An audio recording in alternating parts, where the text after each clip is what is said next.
Hello, good day to you all on this sunny April 4th. Just a note about our worship time together. Hopefully, the worship service will load by the usual time we do church tomorrow, 10 o'clock, on our Facebook page and on our YouTube channel. We have a special arrangement going on as Our Saviors, where my wife Liz is pastor and myself have teamed up. And so we'll have worship service together in that way. And a special thanks to Randy, Jean, Kalina, and Marin, who all are taking part in the service in different ways. Going to continue on with the third chapter of the book, Knowing Jesus by James Allison. Once again, it's something that can sometimes be a little obtuse, but sometimes is also has some nuggets in there, getting us to think about what the meaning of this week, this Holy Week that is coming, and the Easter season as well. Chapter 3 is called The Universal Victim. In the previous chapter, I have tried to bring out the way in which the presence to the disciples of the crucified and risen Lord introduced them into what I call the intelligence of the victim, and how this intelligence included the laying bare of aspects of being human, which had never been fully known before, except by Jesus. I tried to bring out the way in which it is exactly Jesus' intelligence of the world, what Paul would call the mind of Christ, which made available to the disciples after the resurrection. It was this which enabled the disciples to understand what had been going on and to deepen their understanding of what Jesus had been teaching and showing them. Thus they were able to faithfully reconstruct Jesus' moral teaching and his teaching about discipleship from their present understanding, an insight which the risen victim had made apparent to them. I tried to show the internal coherence between the gospel teachings on these matters and the intelligence of the victim that was made available to the disciples after the resurrection. There is, however, at least a third area in which Jesus' intelligence of the victim became clear to the disciples after the resurrection, and that is Jesus' teaching concerning the foundation of a new Israel, or the coming of the kingdom of God. Again, what is important is the evidence of an internal coherence between the intelligence of the victim and the huge change of understanding to which the New Testament texts bear witness, which made it possible for the idea of the chosen people of Israel to become that of the new Israel, a universal, non-racial, non-geographic category. As a prelude to discussing this, let me try and remove a possible illusion into which some people are induced by the New Testament texts. There are four obvious categories of texts in the New Testament: the Gospels, the Epistles, the Acts of the Apostles, and the Apocalypse. Now, of these, the Gospels and the book of Acts seem to be giving an historical account of significant events in the past, while the Epistles, and in a more grandiose way, the Apocalypse, seem to be dealing with the situation of the present, and perhaps of the future. Now, the possible illusion is this: that we look at the events and their significance in a linear way, starting with the infancy narratives in those Gospels that contain them, and finishing up with the Apocalypse and its sweep of history in the future. This perfectly natural way of looking at the text seems to me to miss out on the rather important way in which, whether they look back or forward or at the present situation, essentially the same intelligence of the victim can be seen to be the formative structure of the regard cast by each text. All the New Testament texts are post-resurrection documents, which have, as the touchstone by which they interpret the reality they seek to treat, the same intelligence made present by the crucified and risen Lord. This is precisely what constitutes them as part of the apostolic witness, and is the basis for their inclusion in the canon, what makes them the norm of the faith of the Church. I mention this since it may not be immediately obvious that exactly the same intelligence of the victim underlies the understanding of Jesus' life and death in the Gospels, his moral teaching and his teaching on discipleship, as underlies Paul's approach to the community problems in Corinth, his teaching on the relationship between Israel and the Gentiles in Romans, his teaching on the gracious nature of justification. It is the same intelligence that underlies Luke's account of the development of the church in the Eastern Mediterranean and the shift of the center from Jerusalem to Rome in Acts. It is the same intelligence that shows through in the apocalyptic visions of the triumph of the slaughtered lamb. I'm not, of course, suggesting that there are no differences between the authors of these different works. There clearly are, and these two are interested in what they reveal of the way in which the authors worked out for themselves the significance of the crucified and risen Lord. However, whatever the differences, the pivotal point around which all these writings revolve is with various degrees of explicitness the risen victim. And the deep structure of their thinking is the intelligence of the victim. Let me try now to show how the intelligence of the victim transformed the notion of the chosen people of Israel into that of the new Israel, and how it is that this brings us several steps closer to understanding how knowing Jesus becomes a possibility for us. It is a story of how the intelligence of the victim went worldwide. One of the things to which three of the Gospels bear direct witness, Paul bears indirect witness, and John witnesses in another way, is that on the night before he died, Jesus celebrated a meal with his disciples, which he invested with a particular solemnity. All these witnesses show both that they, from their position as witnesses of the resurrection, understand that this celebration, this meal, was a deliberate and climactic act on Jesus' part, and that Jesus understood this at the time. What Jesus did was not merely accidental or full of significance only in light of the later events. It was full of a deliberate significance at the time, though only later events were to enable the other participants to begin to assess what that significance was.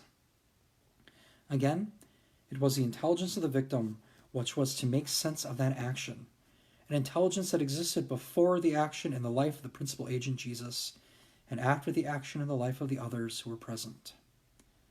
What it was that the crucified and risen Lord was able to illuminate about that action is the subject of our exploration. In the first place, it was significant that what was celebrated was a Passover meal. This was a celebration of the identity of Israel.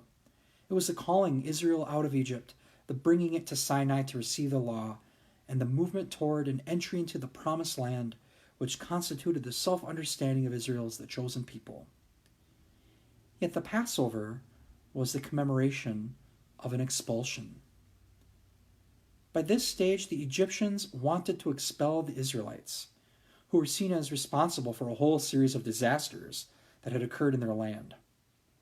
The plagues, which Moses produced.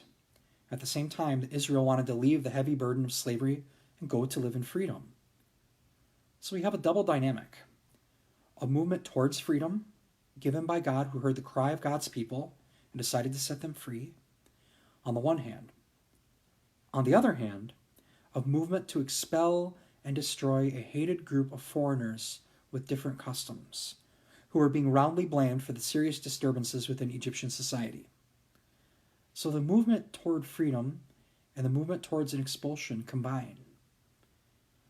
The original Passover supper is celebrated not after the escape from Egypt, but before it. It is the act which gives foundation to and prior interpretation of the flight. It is in this celebration that the identity of Israel is given. It shows that the identity of Israel is not simply the result of an expulsion as a group which might be thrown together because of a particularly powerful experience, but which previously had nothing in common. Rather, Israel was chosen and given identity before this expulsion, so that God could establish a covenant with it. The freedom of election is prior to the experience of victimage. The meal interprets the flight which is to follow and gives Israel a special understanding of itself as a victim people. The memory of its victimary status is constantly kept alive by the remembrance of the Passover. This was, of course, only the beginnings of a project. It was God's project to build a quite new sort of society, a society that would be different from all the other societies. To this end, God brought Israel out of Egypt, so as to establish with it a covenant by which the new sort of society would be built. It was to be different from the colonialism of Egypt. It was to be different from the colonialism of Egypt, a slave-dependent society, different from the civic feudal society of Canaan, different from the mercantilist societies of Phoenicia. Independence and equality were important. The laws of the covenant were to strengthen this self-understanding. It was to be a society where widows and orphans, exiles, sojourners, escaped slaves would be able to live.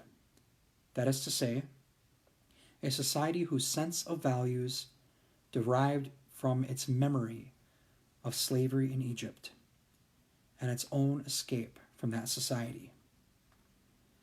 This new society had developed in its way of understanding how to live out its difference from other societies by means of various attempts to be faithful to God's project. For instance, through the monarchy. The experiment of the monarchy had failed, and the subsequent experience of the exile had taught other ways of trying to live in the kingship of God and fed developing hopes of a Messiah.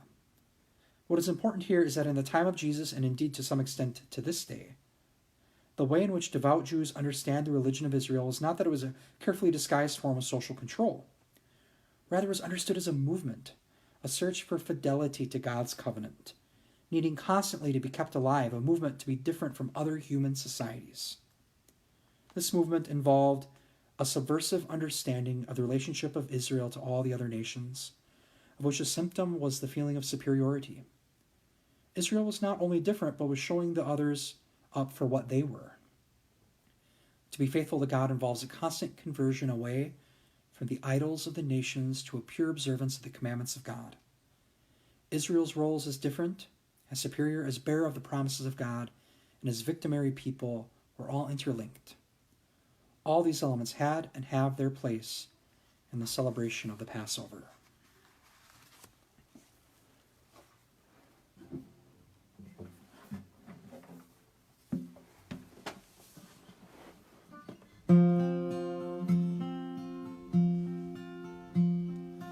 There in God's garden stands a tree of wisdom, whose leaves hold forth the healing of the nations. Tree of all knowledge, tree of all compassion, tree of all beauty.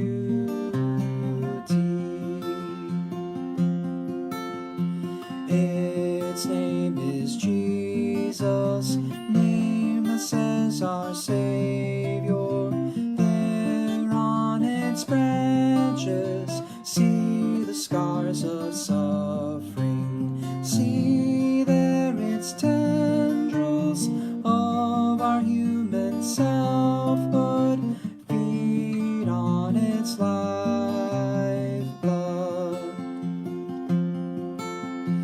Thorns not its own are tangled in its foliage. Our greed has starved it, our despite has choked it.